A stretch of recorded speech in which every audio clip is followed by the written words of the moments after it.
Bonjour à toutes et à tous. Je suis très content d'intervenir à cette session en tant que nouveau président, depuis janvier du conseil d'administration de l'OST, et puis aussi pour m'être intéressé depuis longtemps à ces questions d'indicateurs pour l'université. Alors, c'est même pas la peine de répéter que l'opération IPERU, c'est une opération très importante pour l'OST. Elle m'est apparue, en fait, fondatrice dans le développement des relations avec les universités d'une institution dont pendant très longtemps les partenaires principaux et d'ailleurs fondateurs étaient les organismes de recherche. Bon. Et en fait, cette réorientation ou ce rééquilibrage, ils me paraissent témoigner de la reconnaissance du poids et de la réalité de la recherche universitaire, parce qu'en fait, c'est quelque chose qui est parfois minimisé. En fait, pour moi, la recherche universitaire, ce n'est pas la recherche qui a été financée par la Direction générale des enseignements supérieurs à l'époque, c'est la recherche qui est exécutée dans les universités. C'est donc en fait la recherche consolidée de l'université et de ses principaux partenaires que sont les organismes de recherche. Et là, ça change complètement la dimension des choses. Bon. Alors, opération IPERU, elle est contemporaine de beaucoup de phénomènes. La mise en place de la LOLF et des indicateurs nationaux, mais qui sont aussi déclinés dans vos établissements, que sont la mesure de la production scientifique. Et puis, elle est aussi contemporaine, où elle s'est accompagnée du développement de services d'administration et de pilotage dans les universités, et aussi d'ailleurs de commencement de réflexion sur des systèmes d'information sur la recherche. Bon, il me semble que c'est de ces années-là aussi qu'est né par exemple le logiciel Graal, alors que jusqu'avant, dans les produits informatiques, la recherche était dramatiquement absente. Bon.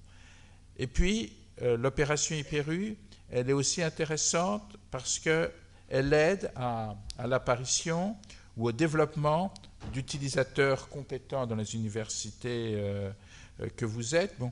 Et c'est finalement une opération un peu précurseur de ce que l'OST souhaite faire avec, en faisant évoluer son système d'information décisionnelle, où les utilisateurs, devenus utilisateurs avertis, doivent avoir une plus grande place et avoir accès plus facilement aux données.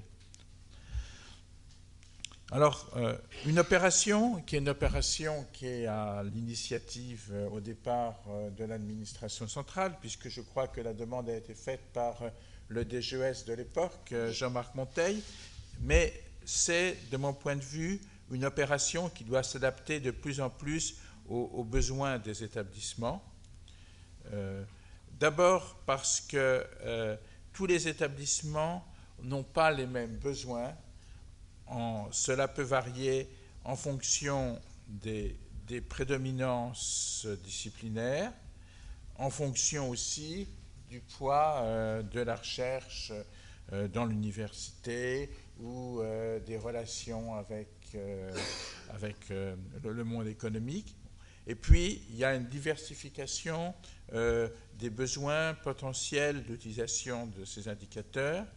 Il y a l'aide à la préparation du contrat, à l'auto-évaluation de l'établissement vis-à-vis de l'ARS. Bon, là aussi, le processus naît un peu au même moment, à la définition d'une stratégie, aussi au dialogue avec les régions. Avec le fait que l'on est conscient qu'il y a toujours un trou qui persiste, c'est celui des indicateurs pertinents pour les sciences humaines et sociales. quelque chose qui apparaît en filigrane à travers tous les protocoles ou les comptes rendus, bon, mais quelque chose sur lequel l'OST, mais la communauté dans son ensemble, n'a pas forcément beaucoup avancé, même s'il y a des choses qui commencent à se mettre en place. Et puis, la collaboration avec les universités, elle doit prendre bien évidemment en compte les évolutions du paysage institutionnel de la recherche. C'est clair que des indicateurs comme ceux d'IPERU, ils doivent répondre aux nouvelles compétences des universités en matière de recherche. Le fait maintenant que c'est les universités qui affectent les moyens en laboratoire et non plus le ministère, c'est un changement radical que vous vivez certainement tous les jours, bon, mais qui pousse à ce que ces modes de répartition puissent être outillés. Il y a bien évidemment à prendre en compte tout le suivi des actions des investissements d'avenir qui changent complètement les périmètres des établissements avec des actions qui découpent les établissements ou qui sont communes à plusieurs établissements. Le repérage de la production scientifique liée au LABEX ou celles qui seront liées, bon, et qui malheureusement concernera sans doute moins d'entre vous ceux des dossiers IDEX, ce sont des choses qui doivent être prises en compte, bon, avec la multiplicité de structures liées aux établissements, mais comme indépendantes, type fondation de différentes sortes. Bon, c'est de nouveau une opération de consolidation qu'il va falloir mener. Bon, et moi, ce qui m'a frappé, c'est que finalement, cette idée de consolidation des périmètres, bon, on pense bien sûr, en général, quand on parle consolidation financière, des universités avec leurs fondations ou leurs filiales, mais on est dans le domaine de la production scientifique, exactement dans une démarche comparable, qui est de consolidation de la production scientifique d'un établissement et de tout ce qui lui est lié. Et puis, ce que je crois aussi, c'est que de plus en plus, les travaux doivent dépasser le périmètre d'établissement, mais prendre en compte la dimension du site ou du périmètre de regroupement régional. Bon, là aussi, d'ailleurs à la demande du ministère, l'OST a commencé il y a 18 mois à pouvoir fournir des indicateurs par site. Bon, c'est quelque chose qui va avoir, de mon point de vue, tendance à se développer. Bon. Et puis, là aussi, de ce point de vue, il doit y avoir une certaine interaction entre la granularité des évaluations de l'ARS et puis de la production d'indicateurs de l'OST sur l'établissement. Bon, là aussi, le bilan de ces années, c'est que peut-être il n'y a pas eu une interaction suffisante entre l'ARS et l'OST, bon, même si les premiers contacts avec la nouvelle équipe laissent penser qu'elle pourra se développer. Bon. Et puis, toujours, l'idée, le fil conducteur, c'est que la qualité des données doit rester une préoccupation essentielle. Bon. C'est d'abord la condition d'une aide efficace au pilotage, il faut que les données soient bonnes, bon. Avec aussi le fait que plus on publie de données, plus elles ont tendance à s'améliorer. Bon.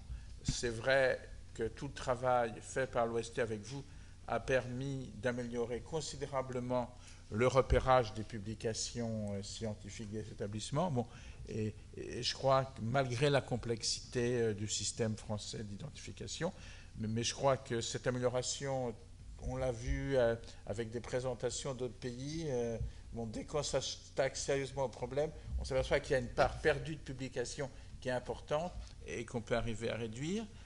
Et puis, cette qualité des données, elle doit se manifester notamment dans les classements internationaux, que ce soit ceux qui existent comme le classement de Shanghai ou ce qui se développera peut-être à travers le classement européen. Je crois que vous avez une session tout à l'heure.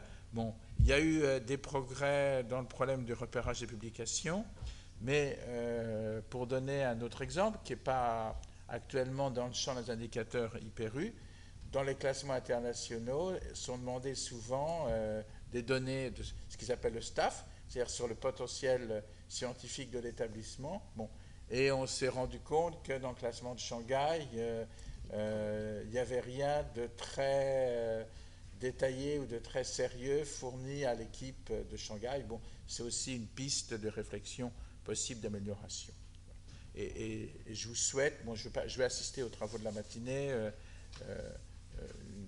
une réussite dans vos travaux, et puis en vous remerciant pour le concours que vous apportez à l'OST, parce qu'il s'agit bien d'une opération commune entre l'OST et les établissements. Et puis je suis prêt à répondre si vous avez quelques questions. Merci.